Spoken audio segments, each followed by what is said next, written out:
Marine को दिखाया जाता है। फादर मैरिन भी बाकी लोगों के साथ खुदाई कर रही होती है। खुदाई के दौरान उन्हें एक एमुलेट यानी ताबीज मिलता है और वो ताबीज शैतान पेजुजू का होता है। पेजुजू असल में एक बहुत पावरफुल शैतान है जो गर्मियों के मौसम में गर्मी और सूखापन और बारिश के दिनों में टिड्डियों का बहुत बड़ा तूफान लेकर आता है और ये टिड्डियां लाखों की तादाद में होती है और ये सारी टिड्डियां फसलों पर हमला करके उन्हें तबाह बर्बाद करती है और इसके बहुत बुरे असरात पड़ते हैं, यानी खाने पीने की चीजों की किल्लत हो जाती है, लोग भूख से मरने लगते हैं और सबसे बुरा नतीजा ये कि गुर्बत बहुत ज्यादा बढ़ जाती है। साथ में मैं ये भी बता दूं कि पेजुजू का एक बहुत बड़ा दुश्मन जिसका नाम लमेस्टू है और लमेस्टू कोई और नहीं बल्कि वो भी एक शैतान है और लमेस्टू जो बुरा काम करता है वो ये है कि वो मदर और उसके बच्चों को नुकसान पहुंचाता है और बच्चों को उनकी मदद से छीन लेता है और फिर उनका खून पी लेता है और इसीलिए ये लोग पेजुजू का सहारा लेते हुए माँ और बच्चे को लमेस्टू से दूर रखते हैं। हालांकि पेजुजू भी एक शैतान है लेकिन लोग उसे अपनी हिफाजत के लिए यूज करते हैं, उसका सहारा लेते हैं क्योंकि वो दूसरे शैतान लमेस्टू से उनको बचा कर रखता है। फिर फादर मैरिन को दिखाया जाता है ऐसी जगह पर पहुंचते हैं जहां उन्हें पेजुजू का स्टैचू मिलता है और वहां पर दो डॉग भी होते हैं जो उस वक्त आपस में लड़ रहे होते हैं और वो इस बात का इशारा होता है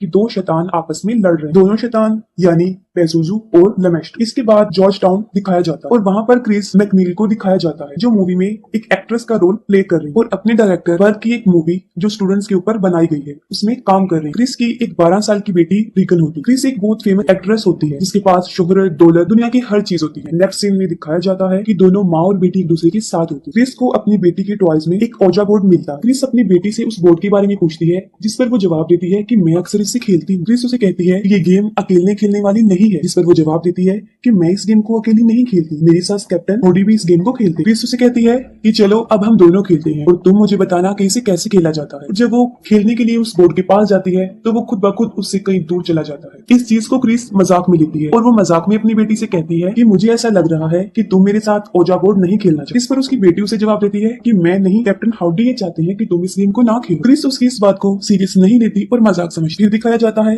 कि क्रिस सो रही होती है और उसके पास किसी की कॉल आती है, तब वो जाग जाती है। क्रिस देखती है कि उसकी बेटी भी उसके साथ सो रही है जिसकी वजह से वो उससे पूछती हो कि तुम यहाँ पर क्यों सो रही हो और उसकी बेटी जवाब देती है कि मेरा बेड हिल रहा था और इसी वजह से मेरे लिए उसके ऊपर सोना मुश्किल था। क्रिस इस बात पर ज्यादा ध्यान नहीं देती और रूम से बाहर चली जाती। क्रिस को लॉफ्ट रूम से कुछ आवाजें सुनाई देती और ये आवाजें वो पहले भी सुनती रहती थी। वो अपर फ्लोर पर जाकर देखती है लेकिन वहां पर उसे कुछ भी नजर नहीं आता। अगले दिन क्रिस रीगन को एक डॉक्टर के पास लेकर जाती है और जब डॉक्टर उसका चेकअप कर रहा होता है तब वो डॉक्टर के साथ बहुत मिसबिहेव करती है और उसे काफी बुरा भला कहती है। डॉक्टर क्रिस को बताते हैं कि उसकी बेटी को नर्व प्रॉब्लम हो गई है जिसकी वजह से उसका टोन हाइपर हो गया है और अब उसे ज्यादा गुस्सा आता है और आगे जाके ये चीज डिप्रेशन में बदल जाती है। जिस पर क्रिस डॉक्टर को बताती है कि उसकी बेटी को किसी किस्म की भी कोई प्रॉब्लम नहीं है। जिस पर डॉक्टर उसे कहता है कि रीगन के फादर उसके साथ नहीं रहते और ना ही कभी उन्होंने इसके साथ कॉन्टेक्ट किया है, शायद यही वजह हो सकती है जिसकी वजह से वो टेंशन में है। इसके बाद फादर कैरिस को दिखाया जाता है। फादर कैरिस की मदर को उसके भाई किसी मेंटल हॉस्पिटल में एडमिट करवा देता है और इस बात को लेकर कैरिस की मदर बहुत ज्यादा सैड हो जाती है। उनकी मदर एक बुरी औरत होती है जिनका पांव फ्रैक्चर होता है और वो किसी भी डॉक्टर को अपना ट्रीटमेंट करने नहीं दे रही है और उन्हें यहाँ पर एडमिट करवाने की वजह भी यही होती है।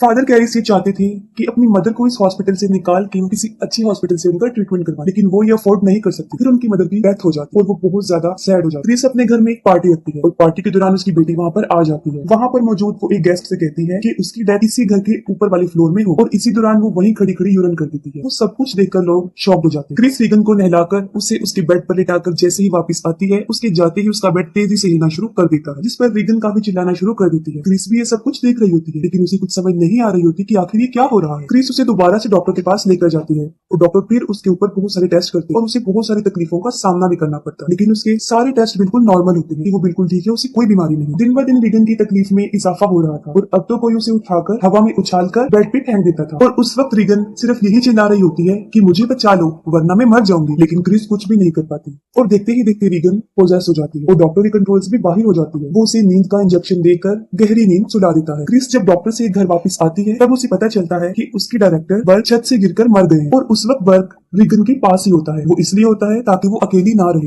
रीगन बिल्कुल उल्टी होकर सीढ़ियों से नीचे उतर रही होती है जो कि बहुत अजीब तरीके से और इसी दौरान उसके मुंह से ब्लड भी आ रहा होता है और क्रिस उसे देखकर घबरा जाती है। अब डॉक्टर और साइकाट्रिस्ट को कुछ भी समझ नहीं आ रही होती कि आखिर उसे हुआ क्या है क्योंकि उसके ऊपर वो पहले ही बहुत सारे टेस्ट कर चुके और अजीब बात तो ये है कि उसके टेस्ट में भी कोई बीमारी नहीं आई, सारे टेस्ट बिल्कुल नॉर्मल। इसलिए सब मिलकर क्रिस को मशवरा देते हैं कि वो जादू तोड़ने वाले के पास जाए और रीगन का एग्जॉर्सिज्म करवाए। आगे हमें दिखाया जाता है कि क्रिस से मिलने विलियम आते हैं जो बर्क का केस हैंडल कर रहे हैं। वो क्रिस से उस रात के बारे में पूछते हैं और साथ में ये भी बताते हैं कि बर्क की डेथ में बहुत सारी अजीब चीजें भी हुई थी और वो बिल्कुल सही सही बताती थी कि उसकी गर्दन पीछे की तरफ टर्न हो गई थी और इस बात का संबंध था कि उसे किसी शैतान ने ही मारा है। कौंसिल विलियम के वहां से जाने के बाद रीगन के रूम से बहुत ज्यादा चिल्लाने की आवाजें आ रही थी। क्रिस जब उसके रूम में जाकर देखती है तो वो देखकर काफी हैरान हो जाती है कि उसकी बेटी ने खुद को बहुत ज्यादा जख्मी कर दिया है और वो मुसलसल खुद को जख्मी किए जा रही है। और जैसे ही क्रिस उसे रोकने के लिए आगे बढ़ती है वो क्रिस पर भी हमला कर देती है। इतनी ही देर में उनके सर्वेंट्स भी वहां पर पहुंच जाते हैं। वो दरवाजा खुद ब खुद बंद हो जाता है। वहां पर रखा हुआ एक सोफा खुद ब खुद मूव होकर दरवाजे के पास आता है और उसे मजबूती से बंद कर देता है। रूम में रखी हुई अलमारी भी खुद ब खुद मूव होकर क्रिस पर गिरने लगती है, लेकिन ठीक वक्त पर क्रिस वहां से हट जाती है और खुद को बचा लेती है। उसी वक्त उसकी बेटी अपना सर पूरी तरह टर्न करके पीछे कर लेती है, जो कि एक बहुत अजीब चीज थी। ये कोई नॉर्मल बात नहीं थी। रीगन बर्ग की आवाज में क्रिस को कहती है कि देखो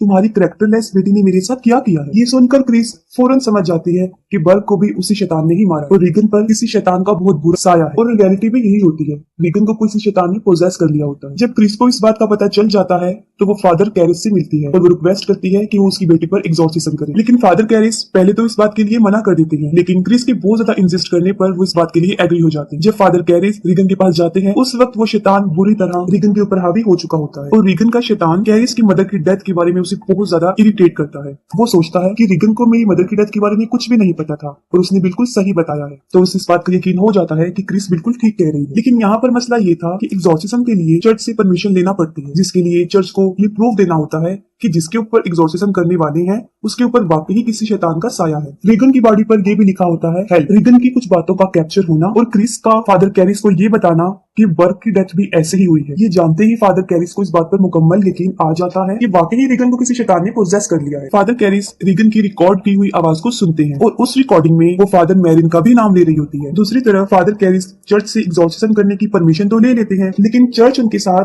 किसी एक्सपीरियंस फादर यानी जिन्होंने पहले भी एग्जॉर्सिज्म कर लिया है उन्हें साथ भेजने का डिसीजन लेते हैं और यहाँ पर चर्च फादर कैरिस के साथ फादर मैरिन को ही भेजते हैं।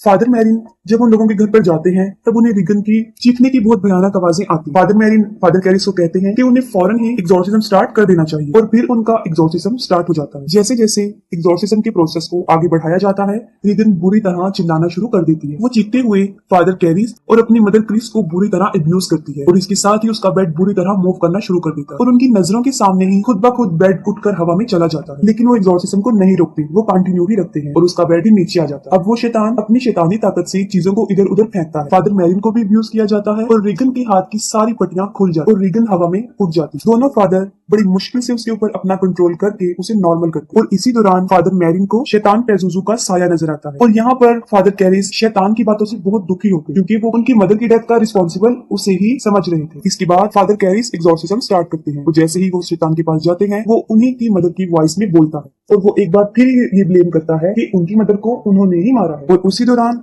फादर कैरिस अपने आप पर कंट्रोल नहीं कर पाते। फादर मैरिन उन्हें कहते हैं कि वो यहाँ से फिलहाल बाहर चले जाए और फादर मैरिन अकेले ही एग्जॉर्सिज्म पूरा कर। कुछ टाइम गुजर जाने के बाद फादर कैरिस दोबारा रीगन के रूम में आते हैं। तब वो देखकर हैरान हो जाते हैं कि उस शैतान ने फादर मैरिन को भी मार डाला। ये देखकर फादर कैरिस को बहुत गुस्सा आता है और वो शैतान को कहते हैं कि वो रीगन को छोड़कर उनकी बॉडी में आ जाए और वो शैतान ऐसा ही करता है। वो रीगन की बॉडी को छोड़कर फादर कैरिस की बॉडी में चला जाता है। तभी फादर कैरिस उस शैतान के मिशन को रोकने के लिए अपनी जिंदगी को ही सेक्रीफाइस कर देते और उस रूम की खिड़की से कूद जाते हैं। उनके नीचे गिरते ही बहुत सारे लोग वहाँ पर जमा हो जाते हैं। तभी फादर कैरिस की दोस्त भी वहाँ पर आ जाते हैं और फादर कैरिस की इस दुनिया को छोड़ जाने में उनकी हेल्प करते हैं। रीगन अब बिल्कुल नॉर्मल हालत में आ जाती है और वो सब कुछ भूल चुकी होती है। उसे अपनी पुरानी कोई भी बात याद नहीं होती और कुछ दिन गुजर जाने के बाद रीगन अपनी मदर के साथ उस जगह को छोड़कर चली जाती है।